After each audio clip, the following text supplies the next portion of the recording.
বন্ধুরা, মুকুটমণিপুর রূপ গার্ডেনে আপনাদের সকলকে স্বাগত। দেখুন, এই গাছটি আমি নভেম্বরে লাগিয়েছিলাম।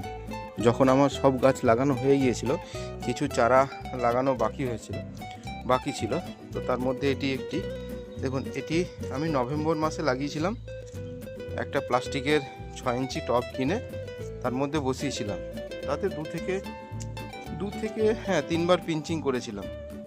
তো তাতে এই রেজাল্ট আমি দেখলাম যে যত রকম ছোট টবে আমি গাছ লাগাই, তাতে দেখি খুব সুন্দর ফুল হয়। এই যে দেখুন, প্লাস্টিকের একটা 6 ইঞ্চি টব, এই দেখুন মাপটা বুঝতে পারবেন। তাতে দেখুন কত সুন্দর ফুলগুলি সব হয়েছে একদম। এটা যদি একটু ভালো করে বেঁধে দিতাম, তাহলে আরও গোছা আকৃতির হতো। তাহলে আজ এই পর্যন্তই। পারলে চ্যানেলটিকে সাবস্ক্রাইব করবেন, লাইক করবেন। নমস্কার।